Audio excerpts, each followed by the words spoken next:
नमस्कार दर्शकों, स्वागत है आपका आज के एक फन और इंटरेस्टिंग टॉपिक के ऊपर जिसका नाम है लोन ट्रैप, यानी कि लोन का माया जाल, लोन का जंजाल। जी हाँ, लोन। ये शब्द सुनने में जितना प्यारा लगता है ना, ये शब्द उतना ही खतरनाक है लोगों के जीवन के लिए। अक्सर लोग जो है लग्जरी लाइफ को जीने के लिए और लग्जरी लाइफ को मेंटेन करने के लिए और लग्जरी लाइफ का दिखावा करने के लिए ये जो प्यारा सा शब्द है ना लोन, इसका इस्तेमाल करते हैं अपने जीवन में। और ये लोन के चक्कर में आजकल कई परिवार उछड़ रहे हैं। कई लोग इस लोन के मायाजाल में फंस के सुसाइड जैसे मामले हमारे देश में सामने आ रहे हैं। भारत देश में लोन की प्रक्रिया बहुत आसान हो गई है। आजकल कई तरीके से लोन मिल सकते हैं। एक जो पहले वाला प्रोसेस हुआ करता था गिरवी रखने वाला, कोई भी चीज़ आप जो है गिरवी रख दो और उसके बदले आपको पैसे मिल जाते थे। फिर अभी आ चुका है ऑनलाइन लोन्स, जो कि आपको एक आधार कार्ड और पैन कार्ड के डिटेल्स देनी है, उसके बदले आपको लोन मिल जाएगा। तीसरा होता है क्रेडिट कार्ड लोन, जो कि आपको लोन मिलता है और आपको 45 दिन के अंदर उसको भरना होता है। पर ये लोन जितना आसानी से मिल जाता है ना, उससे कई ज़्यादा मुश्किल है इस लोन को चुकाना, इस लोन का कर्जा दोबारा लौटाना। हम बैंक में जब पैसा रखते हैं हमें कितना इंटरेस्ट मिलता है? 3%। अगर हम एफडी करते हैं 7 से 9%, एसआईपी करते हैं 12-15%। बट ये लोन का इंटरेस्ट रेट ही 9% से चालू हो रहा है और इसका लिमिट कहीं ना कहीं जो है 20%, 22%, 25% तक जा रही है।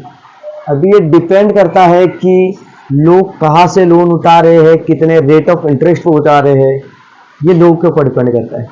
आजकल हमारे देश में ऐसी बहुत सारे बैंक्स है जो हमें लोन दे रहे हैं, बहुत सारी प्राइवेट कंपनियां आ चुकी है और बहुत सारे एप्लीकेशंस आ चुके हैं जो हमें आजकल लोन आसानी से दे रहे हैं। पर हमें इस लोन के चक्कर में नहीं पड़ना है दोस्तों। ये लोन का माया जाल, ये लोन का जंजाल इंसान को बर्बाद करने के लिए काफ़ी है। मैं बोलूँ, अगर इस दुनिया में कोई सबसे खतरनाक और भयंकर चीज़ है जिसके अंदर अगर कोई यूथ या कोई बूढ़ा व्यक्ति फंस जाता है, तो समझ लो वो अपनी आधी जिंदगी इसी को चुकाने में बर्बाद कर देता है। अगर आपको लोन लेना है, मैं ये नहीं कहूँगा कि आप लोन ही मत लीजिए, पर ध्यान दीजिए, लोन आवश्यक कार्य के लिए लीजिए, आवश्यक समय के लिए लीजिए। लोन जो है हमेशा, जैसे हम बात करते हैं, जब हम बात करें शेयर मार्केट इन्वेस्टमेंट की, तो वहाँ पे एक स्टेटमेंट दी जाती है, रिस्क को मैनेज करते हुए इन्वेस्टमेंट कीजिए। ये स्टेटमेंट आपने सुनी होगी। तो लोन में भी इसी बात को अप्लाई कीजिए।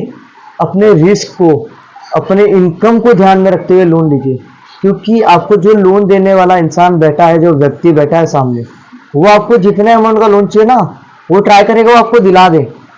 क्यों? उसका कुछ नहीं जा रहा उसमें, उसको उस लोन के अमाउंट पे इंटरेस्ट मिल रहा है और उसका काम है आपको लोन दिलवाना। आपका काम है कितना लोन लेना, कहाँ से लेना, उसे कैसे चुकाना, उसके लिए कितने पैसे हर महीने जुटाना, ये आपकी जिम्मेदारी है, ये आपका काम है। मैं आप सबसे रिक्वेस्ट करूँगा, यानी ये आपकी अपनी जवाबदारी है कि हमें लोन कब, क्यों और किस लिए लेना है। पहले उस चीज़ का ध्यान रखिए, पहले उस चीज़ के बारे में विचार कीजिए। क्या हमें लोन की ज़रूरत है? क्या हमें लोन लेना चाहिए? ये सवाल पहले अपने आप से पूछिए। अगर आपको लग रहा है हाँ, तो लीजिए। फिर ये एक सवाल पूछिए कि क्या इस लोन को चुकाने के लिए मैं सक्षम हूँ, क्या मैं कैपेबल हूँ। अगर आपको लगता है हाँ, तो आप लोन लीजिए। और अक्सर आजकल हम देखेंगे, यूथ में बात करूँ, स्पेशली यंगस्टर की, यूथ की, जो कि 20-22 साल के जो बच्चे होते हैं, जो स्टार्टिंग में जब जॉब लग जाती है, तो उन्हें काफ़ी शौक होता है बढ़िया वाला। एक बोलते ना, एक स्पोर्ट्स बाइक चाहिए, एक अच्छी बाइक चाहिए, 1.5-2 लाख रुपए की, 3 लाख रुपए की, 5 लाख, जैसे जिसकी इनकम होती है, जैसे जिसकी पसंद होती है, तो वो अपनी पसंद के हिसाब से बाइक लेता है। फिर स्मार्टफोन्स, महंगे महंगे फोन्स, बहुत पसंद होते हैं लोगों को ये चीज़ें। पर याद रखिए, ये चीज़ें तुम्हारी जिंदगी नहीं है। अगर तुम्हें ये चीज़ों का शौक है ना, मैं कहता हूं पहले पैसा जमा कर लो उस चीज जितना, उसके बाद खरीदो ना। क्योंकि जब आपके जीवन में लाइबिलिटीज नहीं होगी ना, तो जिंदगी को जीने का मजा कुछ और होगा। और जब आप उस चीज को फील करोगे ना जिंदगी में कि वाह आज मैंने ये चीज खरीदी है, वो भी फुल पेमेंट करके।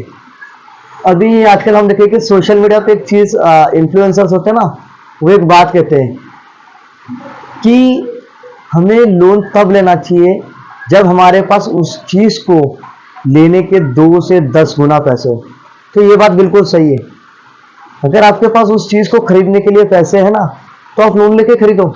और उस पैसे को, जिस पैसे का आपने, जिस अमाउंट का आपने लाइक प्रोडक्ट खरीदा है, चाहे वो आपकी कार हो सकती है, वो आपके स्मार्टफोन हो सकते हैं, आपकी लग्जरी वॉचेस हो सकती है, प्रॉपर्टी हो सकती है।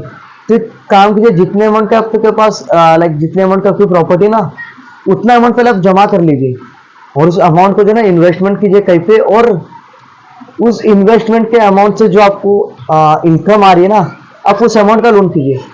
जिससे क्या हो रहा है ना, आपका जो अमाउंट है वो भी डबल हो जा रहा है। इससे आपके ऊपर अगर इन केस फ्यूचर में अगर आप लोन चुकाने के लिए सक्षम नहीं हो, काबिल नहीं भी रहोगे, तो भी आपको पता है आप उस लोन को चुका दोगे। क्यों? क्योंकि आपके पास सामने रिटर्न में उतने की एसेट्स पड़ी है, उतने के इन्वेस्टमेंट पड़े, उतना आपके पास फंड पड़ा है कि अगर आप नहीं भी चुका पाओ तो भी आपके पास उतना फंड पड़ा है कि आप उस चीज को चुका दो। और जिसके कारण क्या होगा, ना आपका बैंक का सिविल स्कोर खराब होगा, ना आपका क्रेडिट स्कोर खराब होगा, और आपको लोन भी फ्यूचर में आसानी से मिलेगा। और आजकल हम देखें कि बहुत सारी कंपनियां जो आपको 20% इंटरेस्ट पे लोन दे रही है। मैं कहता हूँ दूर हो जाओ इन चीजों से। आपको लोन की इतनी जरूरत नहीं है जितनी आप आजकल लोन उठा रहे हो। आजकल ये लोन ट्रैप जो है, ये मिडिल क्लास के लिए काफी भयंकर चीज है। इसमें कभी मत फंसना, सोच समझ के इस चीज के ऊपर ध्यान देना। चलो मिलते हैं अगले किसी फन और इंटरेस्टिंग टॉपिक के साथ। अपना ध्यान रखिए, लोन से दूर रहिए। Bye bye, thanks for watching this video. Comments में बताना आपको कैसा लगा। लाइक, शेयर और सब्सक्राइब करिए इस वीडियो को।